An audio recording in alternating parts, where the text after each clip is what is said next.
En direct cette déclamation sur les équipes du Vénérable Cheikh Ahmadou Bamba. Et le programme de demain, c'est le groupe dénommé Nour Darine de la Dar Hizbut Tarqiyyah de Tivaouane qui va être à l'honneur et déclamé devant le Khalif. Ceux qui auront la charge d'accueillir et de raccompagner le Khalif, mais ce sera le groupe dénommé Nour Darine de la Dar Hizbut Tarqiyyah de Kaolack. Donc sans plus tarder, nous allons continuer nos relations sur les écrits du Vénérable Cheikh Ahmadou Bamba. Aujourd'hui, nous avons prévu de vous parler d'un khassida très connu et d'un khassida légendaire, d'un khassida qui est un témoin et une bonne source d'information. Il a pour titre Khaloli Arkan. Khaloli Arkan, c'est le nom, c'est l'incipit parce que c'est le nom par lequel on le désigne. C'est un poème qui n'est pas long, qui fait 10 vers.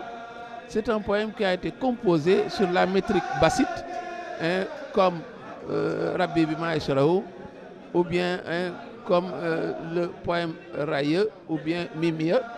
Donc c'est un poème écrit sur la métrique bassite. C'est également un poème écrit avec la rime en ni. C'est donc un nounie, c'est la lettre noun flanquée de la voyellation i. Donc tous les vers se terminent par le son ni jusqu'à la fin.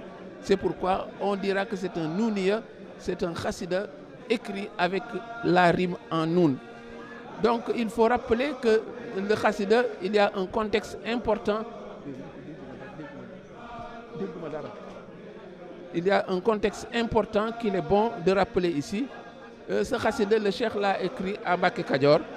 À Mbacké Kadior, là où il vivait, avant de s'engager sur cette quête qui va l'amener à Touba, avant également de s'engager dans la voie de l'exil.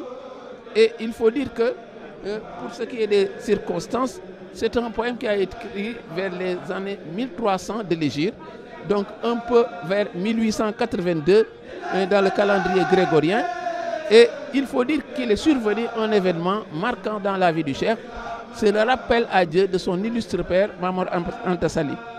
Et ce poème a été écrit dans les circonstances de l'oraison funèbre de son vertueux père, parce que simplement on l'avait invité à venir remplacer son père dans ses fonctions de cadi du roi Lat Dior, parce que simplement son père était le cadi de ce roi Lat Dior, et c'est le roi qui avait sollicité, n'est-ce pas, qu'il vienne être son conseiller. Mais le vénéré Mame Mor Anta Sali s'était installé, n'est-ce pas, pour garder ses distances à Patar, loin de la résidence du roi, et il était consacré à l'enseignement religieux, à l'enseignement du Coran. C'est un illustre homme de Dieu, mais qui était occupé à cela, puisque Allah dit le souverain est venu le solliciter pour des conseils dans ce que l'islam recommande. Il n'y a pas autre chose.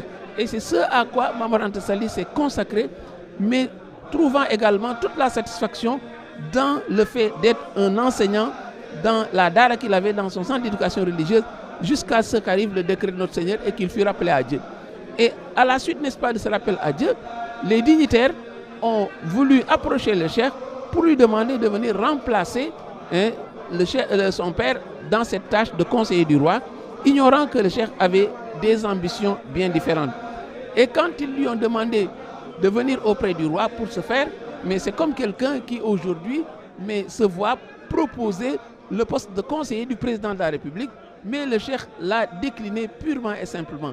Et pour mieux conforter qu'il n'est pas dans cette posture-là, il a écrit, n'est-ce pas, ce poème qui est aujourd'hui un poème référence, qui est un élément, n'est-ce pas, important pour qui veut connaître la géographie du cheikh. Ça montre déjà qu'il y avait en lui ces signes, ces vertus, mais qui font que les gens déjà ont pensé à lui pour remplacer son père. Mais également, le cheikh, il avait d'autres ambitions, parce qu'on sait qu'en 1301, juste après, n'est-ce pas, cette année-là, il va faire cet appel à Mbacké Kadior pour la naissance du mouridisme. C'est dire donc que son ambition n'était pas cela. Et dans la réponse qu'il leur a servi dans ce poème, le premier vers est important. Il dit Khaloli Arkan li abwaabi salatini ta'uz jawaiz tourni kulla mahini. Ils m'ont dit, penche vers les portes des sultans et tu seras infiniment comblé. Évidemment, sur le plan pédagogique, purement, la première question, ce premier vers, mais sonne comme quelqu'un qui pose le débat, qui rappelle le sujet. Si c'était dans un langage scolaire, on parlerait de la consigne. Quel est l'objet, n'est-ce pas, de ce point qui ressemble à une véritable dissertation et à laquelle le cheikh va répondre parce qu'il a des arguments et des arguments à n'en plus finir qu'il va développer dans tous les autres vers. Donc, le premier vers pose le débat, pose l'interrogation, rappelle la question qui était posée, question à laquelle il va répondre. Et sur le plan énonciatif, il sera aisé de remarquer également le cheikh vogue du ils m'ont dit, ensuite il dira je, ensuite il dira tu. Donc vous voyez que même sur le plan énonciatif, on voit à quel point le texte est en train de se mouvoir selon les arguments qui sont développés. Au plan, donc, les 8 vers, le cheikh va répondre sur 8 vers après avoir posé la question qui lui a été donnée. Et on est habitué à cela. On se rappelle que dans Oka Bukao, on avait simplement dit Oka, doit-on pleurer ces gens-là qui sont décédés? Et il fera un long poème. Donc, en termes d'arguments, n'est-ce pas, le cheikh en avait plein le sac. Et il répond, n'est-ce pas, disant Fakultu, hasbi rabbi waqtafaytu bihi. J'ai répondu, Dieu me suffit, je me suffis à Dieu et ne trouve satisfaction qu'en lui. Et jamais je n'agrée autre chose que la religion et la science. Le ton donc, dès le départ, est péremptoire, il est même catégorique. Le vers 3 le confirme quand le cheikh dit « Je n'ai de crainte, d'espoir qu'en mon roi, il me protège et m'enrichit ». Alors, ce qui semble, n'est-ce pas, être un rejet catégorique est en fait des leçons de tawhid que le cheikh égrène. Ce sont des leçons élémentaires de foi, de confiance en Allah, de tawhid qui doit être le lot de chaque musulman. Et au vers 4, le ton vire presque au sarcasme quand il dit « Comment disposerais-je d'ailleurs ma destinée entre les mains de ceux qui, de leur sort, sont aussi indigents que les pauvres ?» Oui, le ton devient sarcastique. C'est comme si maintenant, il leur montre ce pour leur dire que mais ce à quoi vous m'invitez, mais c'est une aberration. Quelqu'un qui est indigent et qui m'invite à déposer mes affaires entre ses mains parce que, dit-il, le roi, quelque grand qu'il puisse paraître, n'est qu'un homme indigent. C'est un homme ordinaire qui ne peut rien faire s'il n'y a pas l'agrément d'Allah le Très-Haut. Et donc, ce à quoi vous m'invitez, c'est une aberration. Ce propos est renversé au vers 5 quand le cheikh dit « Comment la soif d'assouvir un besoin me pousserait-elle à fréquenter les parterres de Satan ?» Le sarcasme vire maintenant à la diatribe, mais c'est une critique acerbe, caustique même, et la diatribe est très apparente puisqu'il considère, il assimile la fréquentation des rois de son temps à des parterres de Satan.